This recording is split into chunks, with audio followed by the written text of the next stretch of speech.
실망시킨 적 없으시고 언제나 공평과 은혜로 나를 지키셨네. 오 신실하신 주, 오 신실하신 주, 내 너를 떠나지도 않으리라, 내 너를 버리지도 않으리라 약속하셨던 주님, 그 약속을 지키사 이후로도 영원토록 나를 지키시리라 확신하네.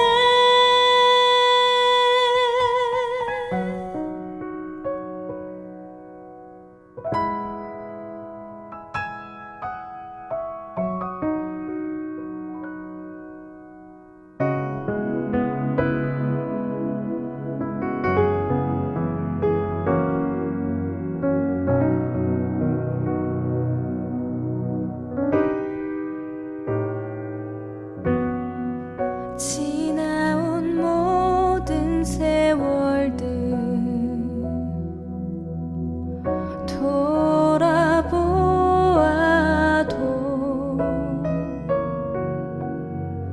그 어느 것 하나 주의 손길 안 미친 것 전혀 없네.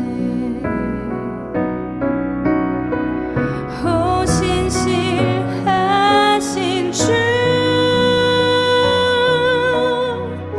오 신실하신 주, 내 너를 떠나지도 않으리라, 내 너를 버리지도 않으리라 약속하셨던 주님,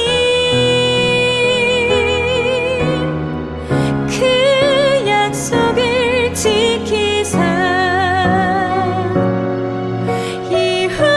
이후로도 영원토록 나를 지키시리라 확신하네. 이후로도 영원토록 나를 지키시리라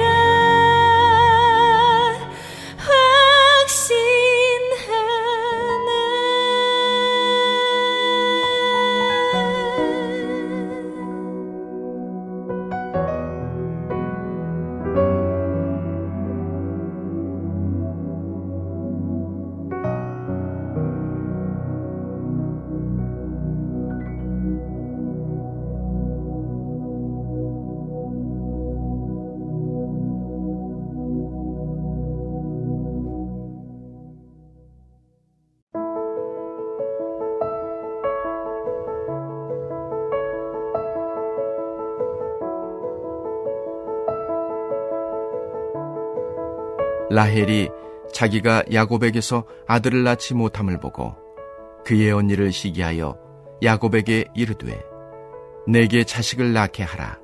그렇지 아니하면 내가 죽겠노라. 야곱이 라헬에게 성을 내어 이르되 그대를 임신하지 못하게 하시는 이는 하나님이시니 내가 하나님을 대신하겠느냐. 라헬이 이르되 내 여종 비라에게로 들어가라. 그가 아들을 낳아 내 무릎에 두리니 그러면 나도 그로 말미암아 자식을 얻겠노라 하고 그의 시녀 빌하를 남편에게 아내로 주매 야곱이 그에게로 들어갔더니 빌하가 임신하여 야곱에게 아들을 낳은지라. 라헬이 이르되 하나님이 내 억울함을 푸시려고 내 호소를 들으사 내게 아들을 주셨다 하고 이로 말미암아 그의 이름을 단이라 하였으며 라헬의 시녀 빌하가 다시 임신하여 둘째 아들을 야곱에게 낳으매 라헬이 이르되 내가 언니와 크게 경쟁하여 이겼다 하고 그의 이름을 납달리라 하였더라.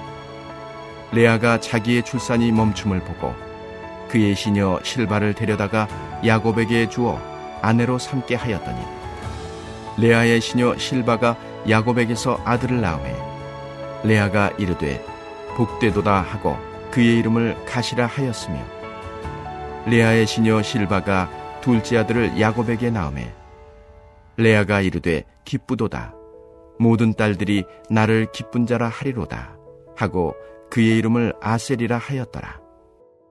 아멘. 사랑하는 여러분, 이제 코로나도 점점 수그러들고 어느덧 추수를 앞둔 10월이 되었습니다. 이번 10월은 구역예배 회복, 주일 현장 예배 회복을 이루시는 한 달이 되시기를 바랍니다. 더불어 11월 첫 주 태신자를 구원하는 행복축제를 앞두고 구역예배와 교구별 기도회를 통해 우리의 신앙이 다시금 뜨겁게 회복되고 우리가 품은 태신자가 다 구원받는 놀라운 역사가 있기를 주님의 이름으로 축원합니다. 여러분, 어제에 이어 오늘 본문은 하나님께서 아브라함에게 주셨던 약속, 하늘의 별처럼 자손의 축복을 주겠다고 하신 약속이 이루어지는 장면입니다. 그런데 그 약속이 놀랍게도 아브라함과 이삭과 야곱 중에 제일 형편없는 인생을 산 이 야곱을 통해 그 축복의 문이 열렸다는 것입니다. 그런데 우리가 잘 알다시피 야곱은 그런 하나님의 축복을 받을 만한 훌륭한 인물이 아니잖아요. 그리고 어떻게 얘기하자면 오늘 이들에게 주신 자녀의 축복은 자매들 간의 시기와 질투 속에 이루어진 사실 부끄러운 과거예요. 그럼에도 우리 하나님은 그들의 잘못과 허물을 바라보지 아니하시고 그들을 하나님의 약속을 이루는 축복의 통로로 삼아 주셨다는 것입니다. 그럼 여러분, 하나님께서 왜 이렇게 하신다고 했습니까? 그것은 우리 하나님이 약속의 하나님이시기 때문에 그렇습니다.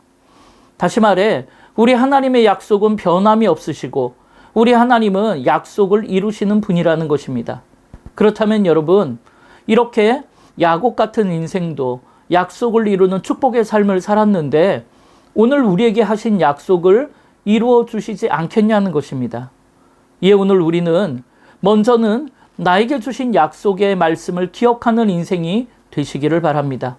그리고는 약속의 말씀을 붙잡고 기도하심으로 약속을 이루는 믿음의 그릇, 축복의 그릇을 잘 마련해서 나에게 주신 약속과 비전을 이루는 간증의 주인공이 되시기를 주님의 이름으로 축원합니다.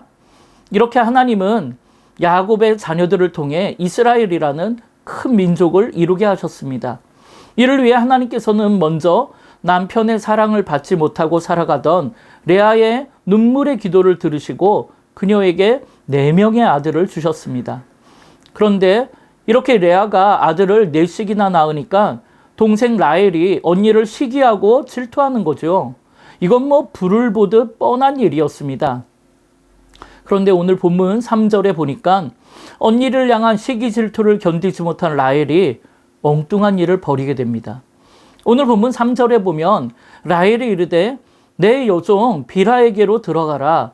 그가 아들을 낳아 내 무릎에 두리니 그러면 나도 그로 말미암아 자식을 얻겠다고 하면서 그녀의 시녀 빌하를 남편에게 아내를 주어서 야곱이 그에게로 들어갔더니 빌하가 임신하여 야곱에게 아들을 낳아 주었다는 것입니다.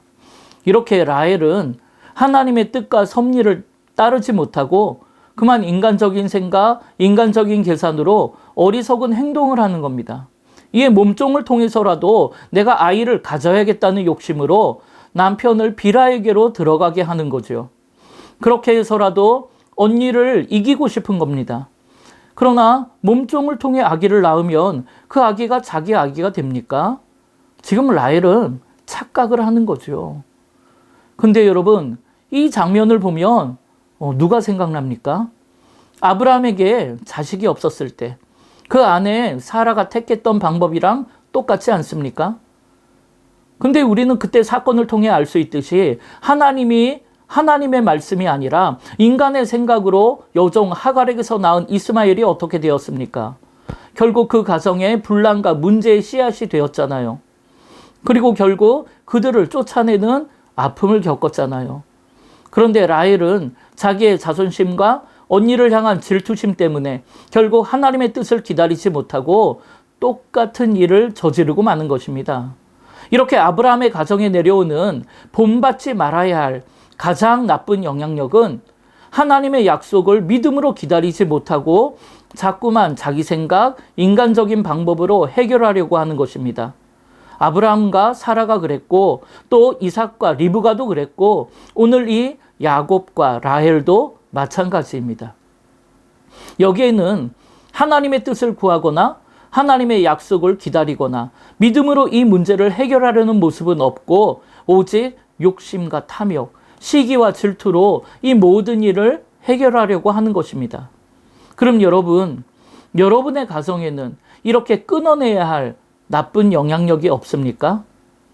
어떤 가정은 돈 문제만 나오면 예민해지고 쩔쩔매요. 어떤 가정은 건강의 문제로 믿음으로 사는 일에 주저합니다. 어떤 가정은 좋은 학벌을 가지는 문제, 세상에서 성공하는 문제 때문에 하나님의 약속을 바라보지 못합니다. 또 어떤 가정은 술과 도박에 물들어 있고 어떤 가정은 껄핏하면 폭력을 사용하는 가정도 있어요. 어떤 가정은 부부의 문제, 외도의 나쁜 영향력이 흘러내려오는 가정도 많이 있습니다. 이렇게 우리의 삶을 돌아보면 모든 가정에 한둘씩의 나쁜 영향력이 있다는 겁니다. 그럼 여러분, 오늘 우리가 어떻게 해야 합니까? 여러분, 누군가는 그걸 끊어줘야 한다는 것입니다. 여러분, 이 아브라함의 가문에서는 누가 그걸 끊어냈습니까? 바로 요셉의 때에 그 나쁜 영향력이 끊어지는 은혜가 있었습니다. 예, 오늘 우리도 요셉처럼 우리 가문에 흘러내려오는 나쁜 영향력을 끊어내는 역사가 있기를 바랍니다. 그래서 우리를 통해 진정한 하나님의 약속이 이루어지는 축복이 있기를 주님의 이름으로 축원합니다. 그런 면에서 생각해보면 이 야곱은 정말 어리석은 사람이고 정말 나쁜 사람인 것입니다. 그는 아버지와 할아버지의 삶을 보고 들었음에도 불구하고 또 자기 스스로도 그런 나쁜 영향력을 끊어내지 못해서 장자의 축복을 훔치고 그로 인해 가정이 풍비박산했음에도 불구하고 지금 라헬의 잘못된 제안을 아무런 갈등 없이 받아들였다는 겁니다. 여러분, 지금 야곱이 제대로 된 믿음의 남편이요 가장이라면 시기 질투에 사로잡혀 분을 내는 라헬에게 여러분 어떻게 해야 합니까? 먼저 그녀의 마음을 사랑으로 안아주고 위로했어야죠. 그리고 이런 믿음 없는 제안을 하는 라헬을 위해서 기도해 주면서 하나님의 뜻을 따라 믿음으로 인내하자고 권면하고 설득했어야죠. 그러나 대부분의 남자들이 그렇듯이 야곱은 라헬의 제안을 아무런 생각 없이 그냥 덜컥 받아들인 것입니다. 이렇게 야곱이라는 남편은 여종에게 들어가라면 들어가고 나오라면 나오고 그는 정말 아무런 생각이 없는 사람입니다. 그냥 자기가 시달리지 않기 위해서 여자들 틈바구니에서 여기저기 비율을 맞추는 아주 비겁하고 기회주의자인 것입니다. 어떻게 이런 인간을 믿고 이 집안은 살아가는지, 그러니까 바람잘 날이 없는 거지요. 하루하루가 전쟁터와 같은 인생입니다. 그런데도 야곱은 가장으로서 아무런 책임을 지려고 하지 않아요. 그러니까 이 두 자매에게서 완전히 휘둘리며 사는 인생이 되는 거죠. 어쨌든 라헬은 몸종 비라를 통해 두 명의 아들 단과 납달리를 낳게 됩니다. 그런데 라헬은 나에게 아들을 주셔서 하나님께 감사하거나 영광을 돌린 적이 없습니다. 오히려 납달리를 통해 내가 아들을 이제 둘을 낳았으니까 내가 언니를 이겼다고 언니 앞에서 아주 소리소리 지르죠. 내가 너 이겼다고, 남편도 아들도 이제 내가 다 가졌으니까 너 내 앞에서 아들 있다고 유세 떨지 말라고 언니를 막 몰아세우는 거죠. 이렇게 라헬은 많은 걸 가졌음에도 시기와 질투로 언니를 어떻게든 이겨보고 싶어서 소리소리 지르는 인생이 되는 겁니다. 그런데 라헬이 몸종 비라를 통해 이렇게 두 명의 아들을 낳게 되니까 이젠 언니 레아가 위기와 질투를 느끼는 겁니다. 그런데 언니 레아는 사실 라헬보다는 믿음이 한 단계 성장했었잖아요. 지난번에 아들 넷을 낳으면서 남편의 사랑 하나 얻기 위해 남편에게 집착하고 매달리는 인생에서 이제 남편의 사랑 없어도 하나님이 나를 얼마나 사랑하시는지를 깨달았으니까 이제는 하나님만 찬양하며 살겠다라고 그렇게 유다를 낳으면서 결심했었잖아요. 그런데 막상 이렇게 풍랑이 몰려오니까 그 마음이 또 요동치는 것입니다. 너무너무 화가 나고 속상한 거예요. 동생이 와서 자기가 낳은 아들도 아니면서 내가 언니를 이겼다고 하니까 아들 4명을 낳고도 불안한 거예요. 이렇게 우리도 은혜 받고 예수님 만나고 하나님이 나를 이렇게 사랑하시는구나 이런 걸 뜨겁게 체험했어도 또다시 인생의 풍랑이 불어오면 또 내 안에 온갖 두려움과 불안함과 시기와 질투와 욕심이 생기는 것입니다. 그래서 여러분 그래서 레아가 어떻게 합니까? 동생 라헬이 썼던 똑같은 수법으로 자기 몸종 실바를 야곱에게 줘서 아이를 낳게 해요. 그런데 이 야곱은 또 아무 생각 없이 그리로 들어갑니다.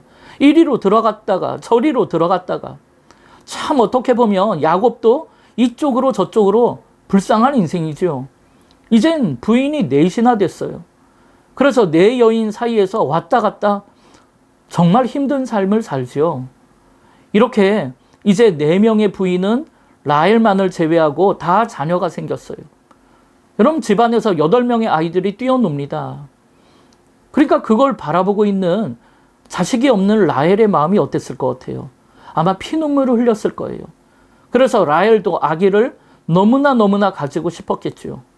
하지만 하나님께서 그녀의 태문을 막으셨기 때문에 라헬은 믿음으로 인내하며 오직 하나님을 바라보고 하나님을 의지하는 삶을 살았어야 하는 겁니다.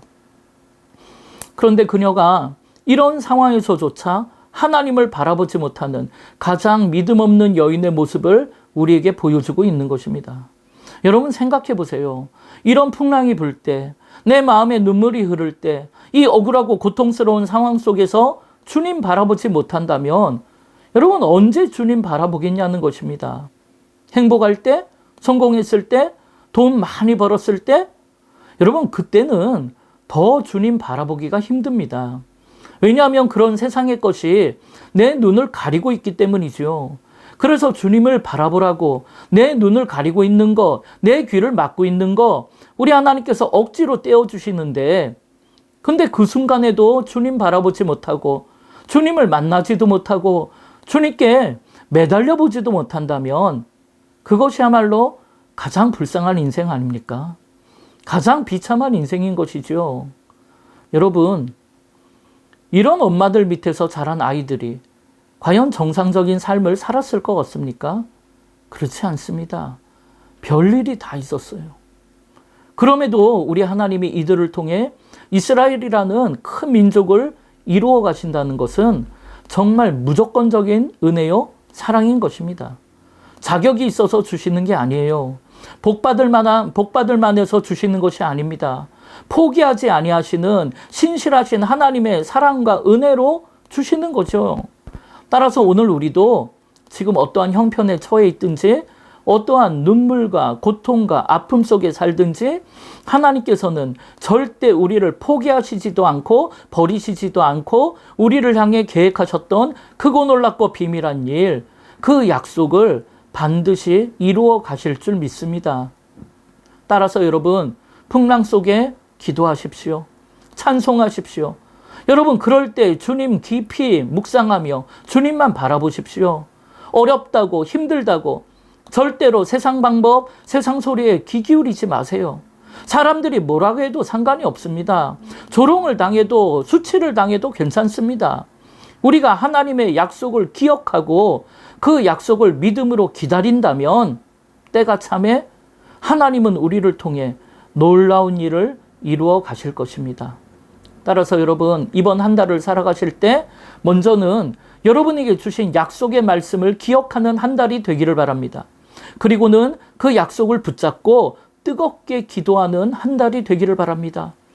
여러분, 우리의 기도를 누가 들으신다고 하십니까? 우리 하나님이 들으시고 응답하신다라고 분명히 말씀하셨습니다. 예, 이번 한 달 우리의 기도를 들으시는 하나님의 역사하심으로 약속을 이루는 복된 한 달 되기를 주님의 이름으로 축원합니다. 이 시간 먼저 중보하며 기도하기를 원합니다. 하나님, 이번 한 달 하나님의 약속을 기억하고 그 약속을 이루는 한 달이 되게 해달라고. 두 번째는 우리가 품은 태신자에게 복음의 물결이 흘러가 생명 구원하는 한 달이 되게 해달라고. 마지막 세 번째로 다음 세대를 위한 교회 건축이 순적히 잘 이루어져서 4대 선교의 사명을 다하는 교회, 다음 세대를 이끌어가는 교회, 모든 성도가 행복한 교회, 지역사회에 봉사하는 교회를 이루게 해달라고. 우리 시간 주의 이름을 한번 부르며 합심으로 기도하겠습니다.